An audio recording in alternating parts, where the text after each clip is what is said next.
Olá, amigas e amigos, estamos começando mais um programa Saúde e Companhia. Esse programa é apresentado por mim, Renato Silva, professor da Faculdade de Medicina e chefe da Unidade de Transplante do Hospital de Base. E pelo professor Domingos Marculino Braille. Professor Braille é professor emérito da Unicamp e da FAMERP. E este programa, vocês já sabem, chama-se Saúde e Companhia, porque tem sempre alguém aqui na bancada com vasta experiência em sua área, que vai trazer informações para você cuidar melhor da sua saúde e da sua família. Hoje nós temos aqui um ícone da medicina rio-pretense, doutor Edilberto Araújo. Doutor Edilberto Araújo, só para vocês terem uma ideia, completa agora 60 anos de atividade profissional. Ele já fez parto, ele já é bisneto, ou seja, ele fez parte da mãe, ele já fez parte da filha, da neta e agora bisneta. Isso é uma felicidade para poucos. E, acima de tudo, um homem extremamente ético que nunca nessa trajetória teve nenhum problema que o abonasse. Ele é filho de Guapiaçu, fez faculdade de medicina no Rio de Janeiro, na Praia Vermelha. Esse prédio não existe mais, a ditadura destruiu, hoje é o FRJ. Teve uma passagem também para o Houston, nos Estados Unidos, e é um homem extremamente importante na saúde de Rio Preto. Por quê? Ele fundou o Serviço de Ginecologia da Santa Casa, foi professor da Faculdade de Medicina, enfim, ele tem uma interação ativa com São José do Rio Preto. Edilberto, uma pergunta, você nasceu em Guapiaçu, você vai fazer 60 anos de atividade. Guapiaçu deveria ser uma vila, praticamente. E o que é que te despertou para ser médico? Você é filho de médico? Não. Meu pai era carpinteiro e ele se casou e foi morar em Guapiaçu. Um ano depois eu nasci. E estudei medicina. Bom, desde criança eu decidi que ia ser médico. E nunca isso saiu da minha cabeça mais. E meu pai, com todo o sacrifício, me formou médico, e meu irmão médico, e minha irmã, o Dr. José Dalmo de Araújo, minha irmã Maria Helena Araújo, que é administradora de empresa. 3, meu pai sacrificou muito para estudar a gente. Sem dúvida. Porque eu e o Dalmo estudamos no Rio, né? E a minha irmã, nós morávamos aí já em Neves Paulista, estudou aqui mesmo, se formou aqui em administração. Somos médicos. Eu tenho 3 filhos médicos, uma arquiteta e um administrador de empresa. Ô, Edilberto, por que essa geração sua ia estudar no Rio e não em São Paulo? Qual era a motivação? A motivação era a faculdade famosa. Então, a Faculdade Nacional de Medicina era famosíssima, né? E era de graça, a gente não pagava nada. E existiam muito poucas faculdades de medicina no Brasil nessa época.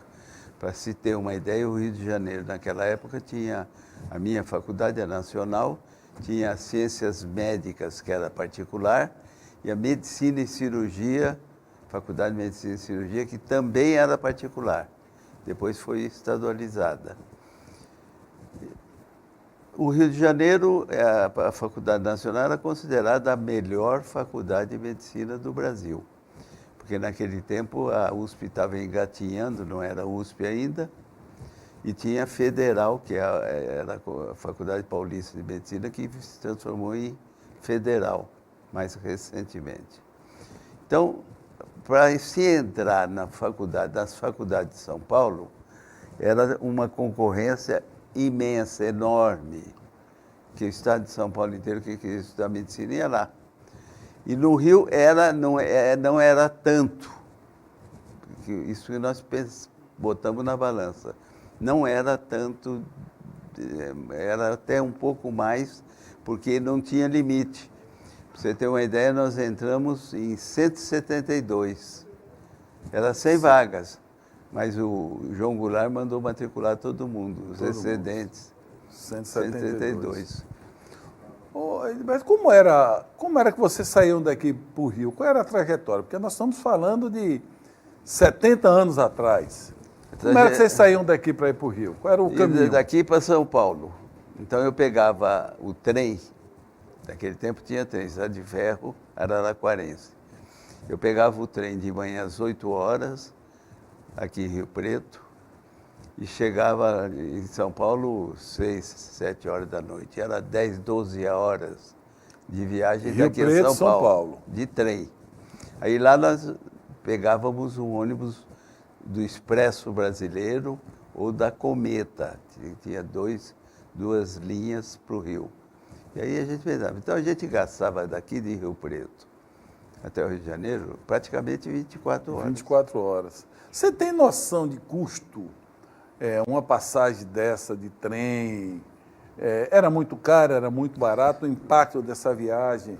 O trem era mais barato que o ônibus. E não era muito cara, né?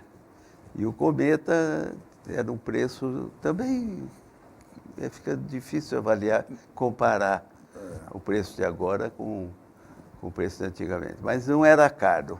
Mas o Zé Dalmo, vocês fizeram vestibular juntos? Não, o Zé Dalmo veio ele se formou em 72, 3 anos depois de mim. 3 anos depois. Então ele foi... Foi teu calouro? Não, quando ele entrou na faculdade eu estava saindo, porque eu formei em 1959 e ele se formou em 1972. Agora, você saiu, você fez vestibular, passou de primeira? Primeira. Passei na Nacional de Medicina e na Fluminense de Medicina, que era em Niterói. A gente fez vestibular em 2 lugares. Eu passei nas duas, passei na Nacional e na Fluminense. Escolhi, claro, a Nacional, né? Você foi para o Rio, fez a prova, voltou, esperou o resultado aqui em Rio Preto ou saiu lá o resultado? Fiquei esperando lá. Ficou esperando lá. Saiu, a hora que aí eu vi, cheguei aqui, meu pai fez uma festa, porque doutor vai ser médico, né? Naquele tempo, ser médico era uma parada. Era uma dificuldade, por isso que eu estou... Era uma honra, Era uma na verdade. E era sonho, por exemplo, para mim era quase inatingível. Não é pensar, eu venho de uma família paupérrima, lá do Nordeste da Bahia, que nós só tínhamos também 2 faculdades de medicina, era um sonho que parecia impossível, né? Mas você tem que sonhar. Quem não sonha não tira o pé do chão. Tinha que estudar muito, né, para esse vestibular. Eu me lembro que, nossa, estudava o dia e parte da noite também. E entrei muito bem classificado nas 2 faculdades. Agora, Edilberto, qual foi o maior impacto que você teve quando você sentiu que você passou em medicina, aí você se mudou para o Rio de Janeiro? Eu quero que você conte para a gente qual foi esse impacto em tua vida, chegar no Rio de Janeiro e chegar na Praia Vermelha. Mas você vai responder no próximo bloco, que agora nós vamos para um pequeno intervalo. Por favor, não mude de canal.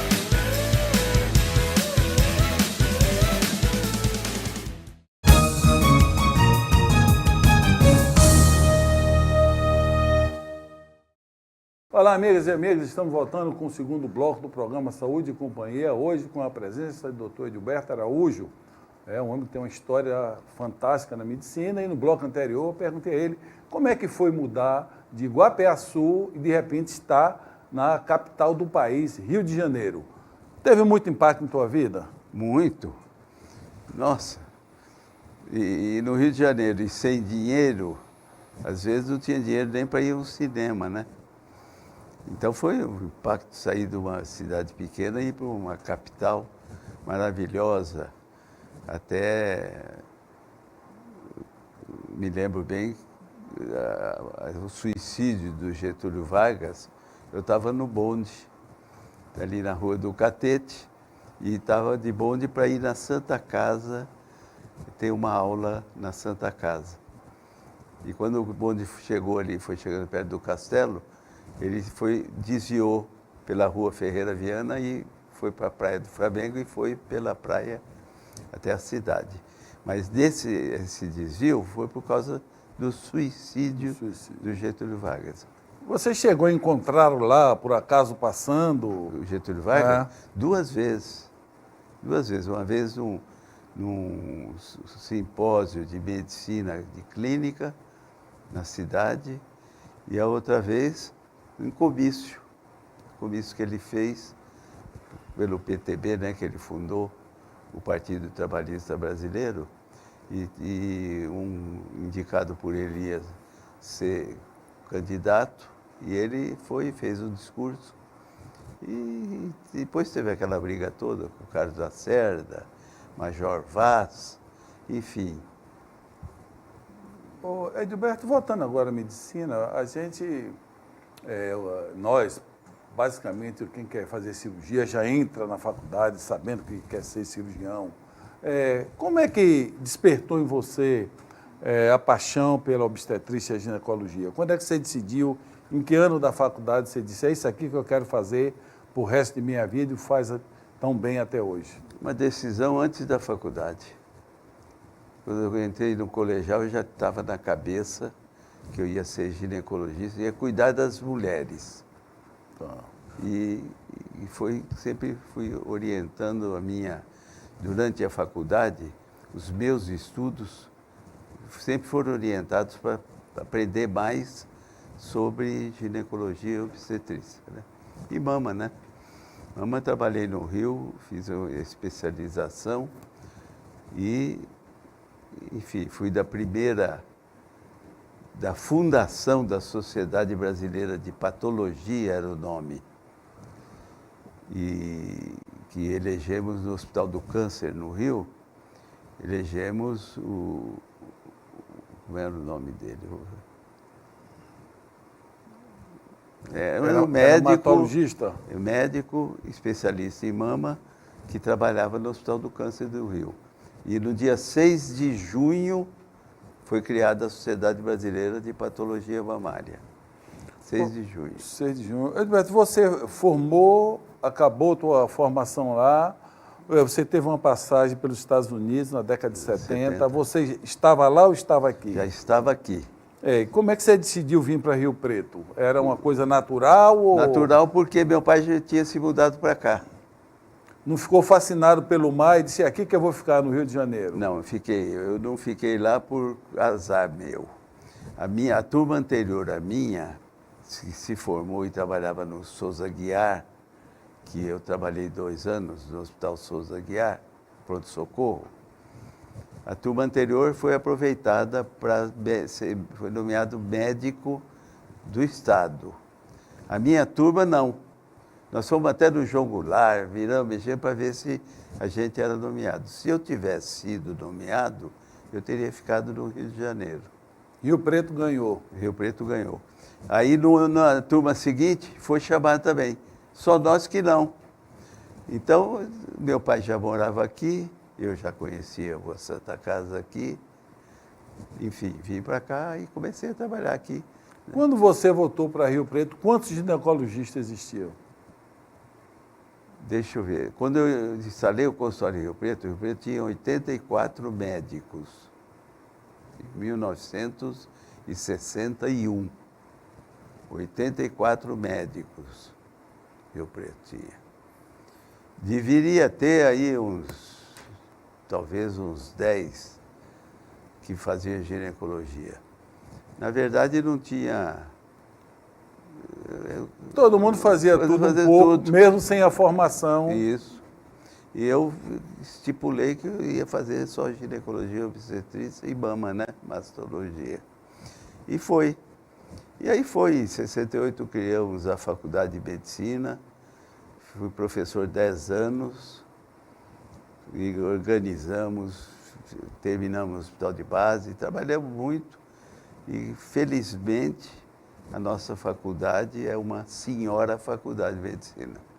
Isso você pode falar com propriedade, porque você foi um dos homens que iniciou essa instituição, né? Isso É preciso que a gente repita que a história é fundamental, né? Quem chega agora encontra isso aí, não sabe o sacrifício e o suor de outras pessoas, e aqui está a história viva da Faculdade de Medicina. E que vocês enfrentaram muito problema no início. Muito, né? não tinha nada, não tinha o hospital não tinha hospital. Aí eu e os colegas pressionamos o provedor e a toque de caixa mobiliou o quarto, fez sala de parto, sala de cirurgia, não era centro cirúrgico, era uma sala. E enquanto não tinha nada disso, também eu levava os alunos para a Santa Casa e apresentava caso, enfim, para preencher. A fundação da ginecologia foi com você ou já estava em obstetrícia no hospital de base, na faculdade? A faculdade de medicina, a parte de ginecologia, sim. Eu era o professor. Era o professor. Fui professor de 68 a 79. 68. Chefe do departamento, criei os departamentos, ginecologia, obstetrícia e mama. Ô, Edilberto, você falou um pouco da sua história, a história com a Santa Casa. Santa Casa você conviveu com grandes médicos, né? Muitos médicos extremamente importantes, faz parte da história. Santa Casa tem um papel importante na saúde de Rio Preto. Teve e tem. Não, embora eu tenha saído, eu fui diretor clínico 2 anos, 68 e 69. E eu organizei, foi quando eu botei a mastologia no ambulatório e a gente fazia também ginecologia, obstetrícia e mastologia. Eu fui o primeiro mastólogo com formação e com prova. Com título? Com título em Rio Preto. Ô, Edilberto, seria muito pedir a você para lembrar teu primeiro parto em Rio Preto? Onde foi? Foi na Santa Casa? Santa Casa. Foi na Santa Casa. Santa Casa e indigente. Porque naquele tempo não tinha SUS. Não tinha SUS. Era indigente, a gente trabalhava bastante sem ganhar nada. Mas dava treino, que era fundamental. A gente sempre aprende quando atende novos casos, né? E, enfim, é isso aí. Edilberto, nessa evolução da medicina toda e dessa evolução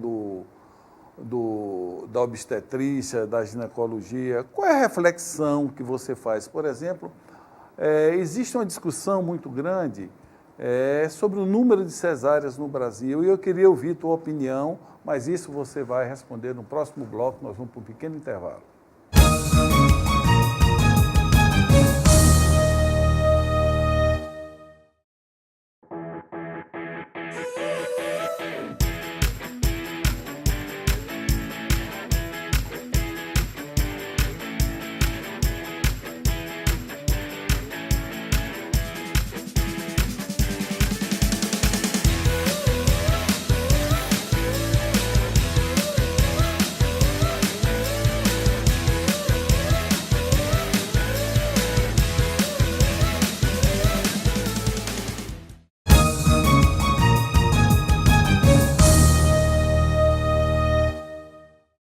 Olá, amigas e amigos, estamos voltando com o último bloco do programa Saúde e Companhia, hoje com a presença do Dr. Edilberto Araújo, essa figura icônica da saúde de Rio Preto.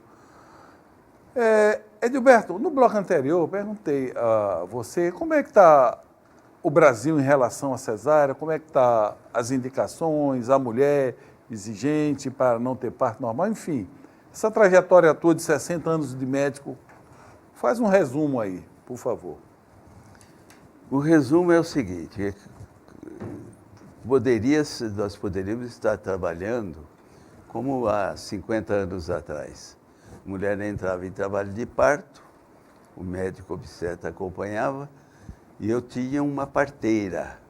Nessa época era maternidade, Nossa Senhora das Graças.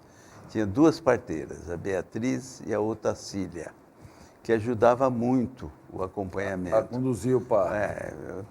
A gente, se fosse de dia, tinha consultório, então vai no consultório, telefone ligado. Aí a Otacília, que era durante o dia, trabalhava 12 horas, as duas, cada uma. O doutor Gilberto tocava, dizia quanto tinha de dilatação, se os batimentos estavam normais. Ela fazia, junto com a gente, o acompanhamento do trabalho de parto. Depois, esse tipo de especialidade subiu. Nenhuma enfermeira queria mais trabalhar o tanto que elas trabalhavam, né? E, então, aí a coisa começou a engrossar. Começou os convênios, passaram a ditar o preço. Então, se a gente ganhava, por exemplo, 2 mil cruzeiros naquela época, o convênio passou a pagar 800. Menos da metade. Menos da metade. E vai para fora, como está agora, né? Você vê o preço que o médico recebe por uma cesariana da titica.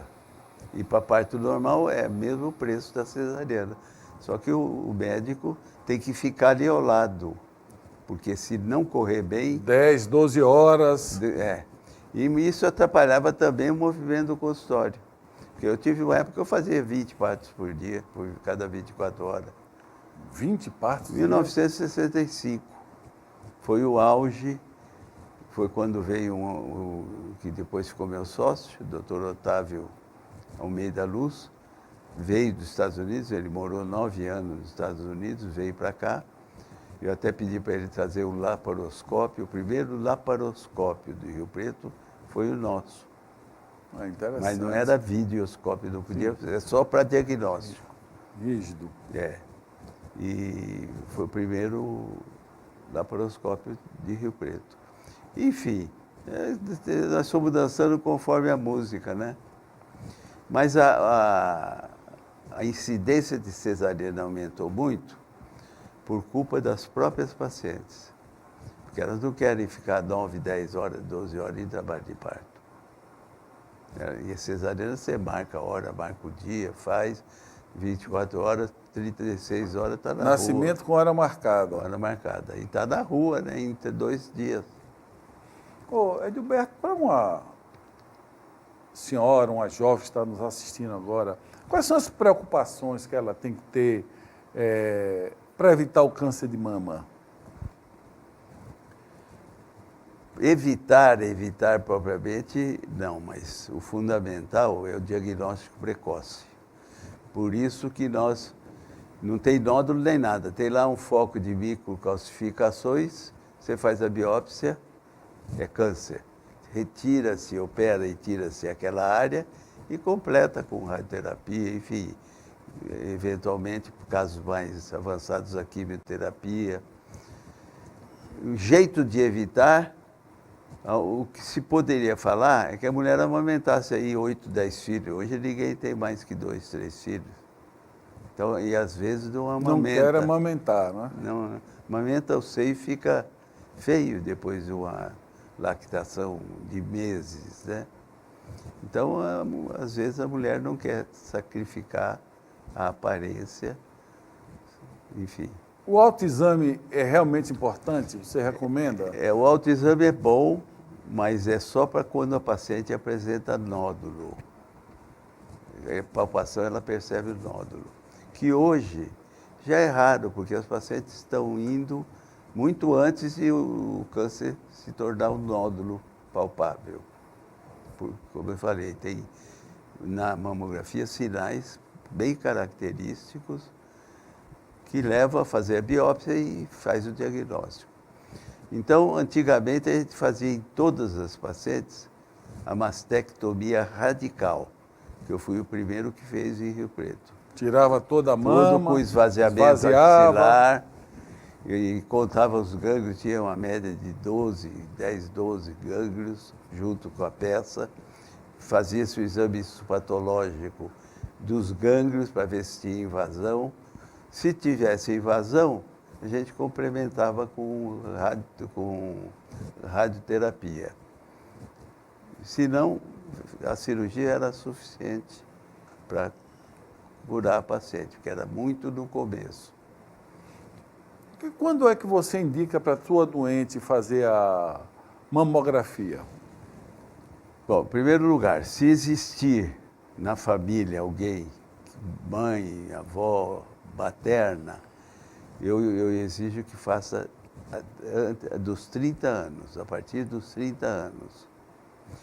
Se bem que eu tive um caso até mais ou menos recente de paciente de 29 anos com tumor maligno já. Mas isso é raro. 29 anos. 29. Mas é raro isso tão cedo. Eu peço para minhas clientes, se houver qualquer dúvida familiar, porque também a incidência do câncer que tem uma dependência familiar é só 10, 12% das pacientes. E 30 anos. Mamografia, às vezes só ultrassom para ver como é que está, mas é o único jeito de se fazer um diagnóstico precoce. Agora nós estamos tendo a ressonância magnética, que tem ajudado muito nas pacientes mais jovens. E a gente está fazendo uso da ressonância para mama em lugar, às vezes, de mamografia, né? Edilberto, a gente tem observado, parece que está crescendo em homem também o câncer de mama. Sempre existiu. Eu mesmo, há muitos anos, andei operando homem. Depois eu parei porque a especialidade é para lidar com mulheres, eu parei de atender homem. Mas é uma incidência muito pequena. Muito pequena, né? Muito pequena. Felizmente. Ótimo.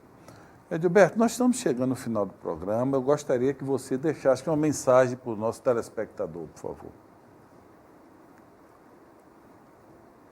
Tinha ter pensado. Para uma jovem gestante que está nos assistindo. Uma mensagem é a seguinte: a paciente, de preferência, deverá tentar pelo menos o parto normal. Por quê? Porque a paciente entra em trabalho de parto quando a gravidez completa totalmente o seu amadurecimento. Quando é feito cesárea, marca-se a cesárea uma semana antes e tal. E, apesar de se usar corticoide, enfim, ter algumas medicações que antecipam o parto, mas o obstetra sempre marca com uma semana de adiantamento. E, às vezes, felizmente, muito raramente, a criança fica na mão do pediatra, às vezes, a mãe vai embora, a criança não está bem, está respirando bem.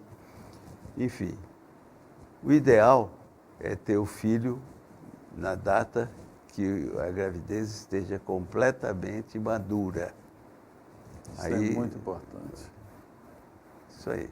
Isso é muito bom. Essa mensagem é fundamental, né? Claro que as pessoas têm sua autonomia, mas, na realidade, o corpo dá sinal que a criança está pronta, né? Parece que tem estudos que mostram que essas crianças têm mais problema respiratório, essas que nasceram precocemente. Então, se você quiser, o parto normal seria mais saudável para você e para seu filho, porque realmente significa que esse corpo está pronto para ver o mundo.